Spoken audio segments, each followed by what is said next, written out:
Welcome you all. In this video, I am concentrating on disinfectants. So in the previous medicinal chemistry videos, uh, we have discussed about antiseptics. So in this video, disinfectants are and its properties and various classifications and its action and advantage and disadvantages that we are going to discuss here. So, disinfectants is nothing but a chemical substance. So, that chemical disinfectants are chemical substances which are used to kill or deactivate the pathogenic microorganisms. For example, chlorine and sodium hypochlorites. So, these are the examples to act as an disinfectants. And most of the cases, these disinfectants are used in a non-living things only, so that it is its concentration and the action level are too strong to the living tissues, so it must be avoided to the living tissues.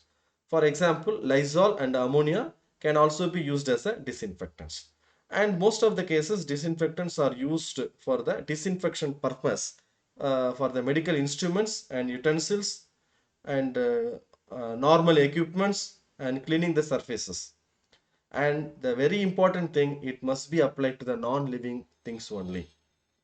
And the category of classification, it is come under the category of non-selective antimicrobial agents, causes most destructive effect on the majority of the organisms, so that the antiseptics and disinfectants are main classification or main differences, that both of them are non-selective antimicrobial agents, but the concentration level is very low in the antiseptics and it is useful in the living tissues, living organisms, and disinfectants may be applied to the non-living things only.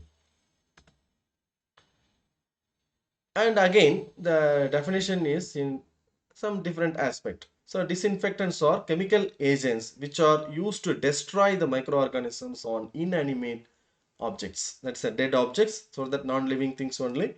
And disinfectants does not necessarily kill all microorganisms, but it reduce them the level which is acceptable for the defined purpose. So that the purpose of applying the disinfectants to kill or inhibit the growth, so that it is not necessary for 100% killing action. But most of the cases, once we are using the many number of classifications are there in the next slide, so we'll have a discussion about that different type of the chemical compounds, so that which may not be applied to the living tissues. And disinfectants on the other hand are non-selective irritants and corrosive or toxic to be applied to the skin or tissues. So the classification, the chemical agents or chemical disinfectants are classified into various categories like acids and alkalis, halogens, heavy metals, phenol and its derivatives, alcohol and aldehydes, quaternary ammonium compounds, dyes and detergents and soaps and detergents. So all those category are applicable for the action of killing against the microorganisms like our bacteria, fungus, virus and all. And the main requirement for the disinfectant, it must be a broad spectrum of action. And it action, once it is applied, it must be very effective by killing the organisms, and should have a small latency period. So we cannot utilize this for long time. So very shortly we can use and we can kill the microorganisms. So it should have a high activity and it must be chemically resistant.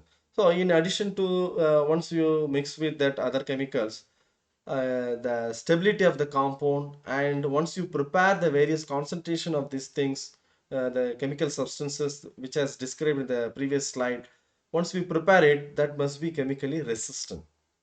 Or some cases the chemical structure may also be responsible for the action also. And high availability and low cost, the availability of the disinfectant must be it must be cheap, and it must available, it ready to have the availability. and lack of local irritants or lack of allergetical action on the tissues. So that it must be applied to the non-living tissues. That must be repeatedly I'm saying, because that is very very important one, because our disinfectants is applied only to the non-living tissues, non-living things. Minimal absorption from the place where the applications, and followed by it action must be rapid but low toxicity. So factors affecting the disinfectant action: concentration of the disinfectant, the 1% solution, 2% solution, that what we are using, based on the concentration, it action is differs. Temperature during utilizing the disinfectants in various situations, so that the temperature is differs.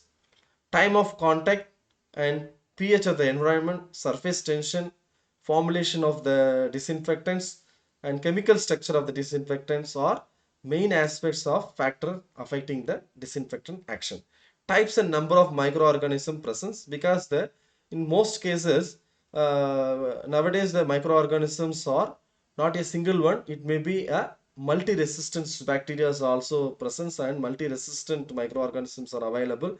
So in such cases, our disinfectant action must be superior than the organisms. Then only it can kill. Otherwise, the microorganisms cannot get controlled by the disinfection. So interfering substances in the environment, followed by potentiation, synergism, and antagonism of the disinfectant may also affect the entire action of the disinfectant. And these are some of the examples like Clorox, sodium hypochlorites, and Harpic, Lysol. These are all some of the examples of our disinfectants. And if you are using chlorine as a disinfectant, what is the disadvantage and advantage? So we are discussing now in this slide. Advantages: once you are using chlorine as a disinfectant, it's relatively inexpensive, very cheap, and action is very fast and wide action against many organism, and it must be a and it colorless one, and preparation and usage is very easy, and easy to determine the concentration of the chlorine, and not affected by the hard water. So if you are, we can use that soft water or hard water, municipal water, any water that we can use with the chlorine. So these are the advantages, whereas it has the many disadvantage also. So disadvantage is unstable during storage. We cannot store it for a long time, and once it is affected by organic matter, its action, its germicidal action is affected, so it lost the germicidal effect. And some cases viruses tend to be resistant against the chlorine also, so we cannot use against the virus also in some cases.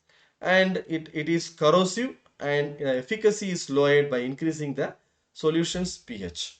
The pH of the solution is increases, so the efficacy of the chlorine is deteriorated, and it is irritating the skin, and toxic level are more, so that we cannot make use of the chlorine as a disinfectant in the long time durations also. And once it is applied to the hot water, the entire property is dissipated once you apply with hot water, so we cannot mix with the hot water also. So that these are all the important aspect of the disinfectant and the usage. And in the forthcoming videos, we will have more discussion on various aspects of the medicinal chemistry. Thank you.